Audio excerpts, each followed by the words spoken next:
Alright, so I'm gonna be making this video while I'm driving, but I'm not gonna be like handling the phone while I'm driving unless it falls or something. So yeah, this is not me texting and driving or whatever the fuck. Not breaking the law, okay? I just wanna multitask a little bit here, and I can do it just fine. I'm a fucking excellent multitasker, actually. I can do like 3 or 4 things at once. I can have like 5 to 10 conversations in my head at once. So yeah, what's up, everyone? Sorry this angle kind of sucks. I just doing this spontaneously here. I'm going to the store right now, about to go buy some more epoxy from Home Depot for our this project we're working on. It's a coffee table. It's gonna be a badass river coffee table, and yeah, it's gonna be a fun thing to do. I feel good about it. So we're gonna sell it for like $400, so it's gonna be a fun project. I do have fun when I'm working on this stuff, you know, when I'm in the mood for it. I like creating things and making stuff and whatnot, you know. I'm good at it because I like it, not because, you know, I don't like it. It's just when I'm not in the mood for it, I'm just not in the mood for it. And when I'm not in the mood for it, I don't do a good job. I do a shit job. So anyways, I wanted to talk right now a little bit about what's going on in the world with the BLM movement and racism and Trump and just this whole issue of systematic racism that's been embedded within our institutions. A lot of people I know really aren't that aware of how bad it is, of how organized and corrupt it is, as far as targeting people of color and you know, incarcerating them and making their lives harder. There is a group of people that exist within the world of politics that are racist.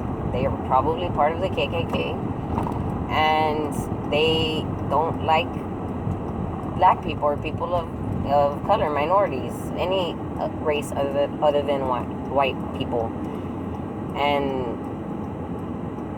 I don't know if people are not aware that it's still rampant today. I mean, I don't see how you can't be aware at this point. I mean, I guess I can see how you can't be aware, just because racism is not only privy to white people and the KKK.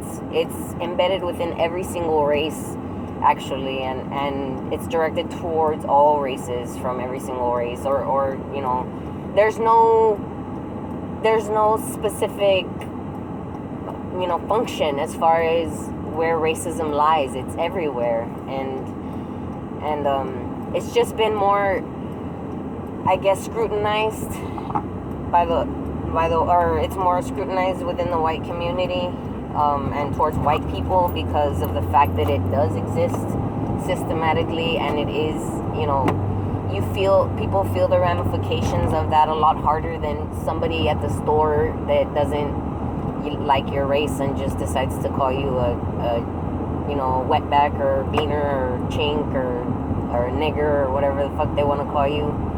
It's like, it's not on that level of just minor offensiveness, because it can affect your life and have an impact that's out of your control due to how it is within the systematic racism, within the institutions, the policing departments, the court systems, you know, that whole area. Even within politicians and making laws, they've discriminated before in the past, obviously. I mean, come on, black people didn't have the right to vote just 60 years ago, and that was because of systematic racism that existed before our time.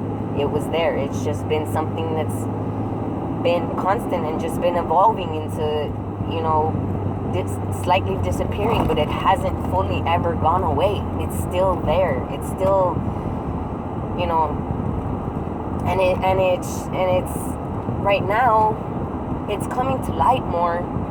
But the thing is that we're at a point in time where people from those communities, the black communities that have been discriminated against for so long and been ignored this whole time for the most part, without taking into the fact that they've, whatever rights and whatnot that they've come across is because of their own fighting and their own strife that they've put up with and had to deal with and to get where they are now. They've never had really any other outside group of people backing their cause. And right now, it's divided within those outside cultures. We have certain groups of Hispanics, Latinos that are very racist towards black people, and you have those others that are very empathetic and that they really understand what's going on, and they want to see it stop too. They hate that black people's lives don't seem to matter to the systems that are in place that are meant to protect us and serve us. And it's gotten to the point where it's so bad that the cultures, the people from the other cultures, even white people that are sympathizing and empathizing with the black community for what they're going through right now they're being basically lumped into the same category as them and just seen as beneath to people. They're just being seen as less than because of their affiliation with that the Black Lives Matter community and how what they're trying to do for their people. And it's just, everything's just so polarized right now because of the violence that's being born from all this chaos, all this protesting and whatnot that's just trying to be some oppressed and silenced by these people. They don't want people to wake up and to see what's going on. They don't want us to get more rights. If people, I was reading an article right now that where a Latino, I don't remember his name, but he was mentioning how if the uniting is a struggle, like if uniting is hard, then success is going to be hard too. So basically, they don't want people of different cultures to unite, because if it happens, then everybody else's struggles are going to, start coming to light and being handled, like the struggles within the Hispanic community too, and what we're all going through right now, being discriminated against for, I'm not,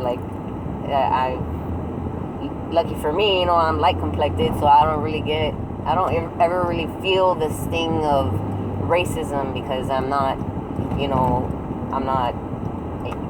dark skin or whatever. They can't, I guess, really tell what I am right away. And then I talk all white sometimes, so I bet it's even harder. But that's my case, but that's not the case for everybody. I've had family members who've been discriminated against because of the color of their skin, or how they're talking or whatever. And so and even with, I know there's an argument for people being illegal and whatnot that's valid to an extent. Yes, you should follow the law and you should obey, whatever community or your country you're coming into, you should obey their rules and whatnot. But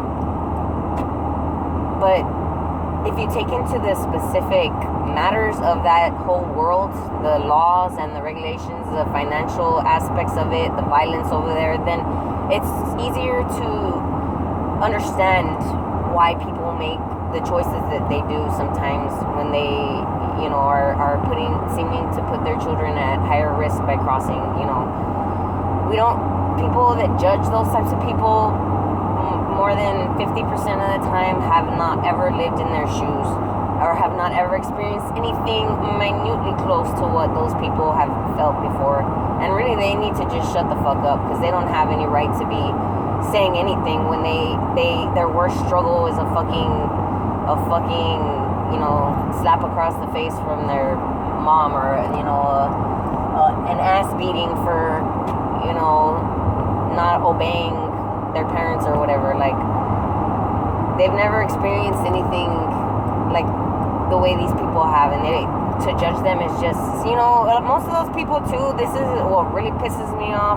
Most of those people claim God, they claim religion, they're like so into church and whatnot, and posting all their fucking memes and everything of how God is great and love people and all this shit, and then they fucking go and have all these stupid warped views because of the political bullshit that's being programmed into their minds, that they sit there and watch day after fucking day and take in.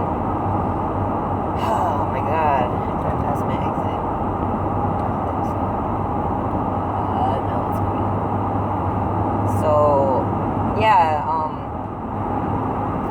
I think it's really stupid for people of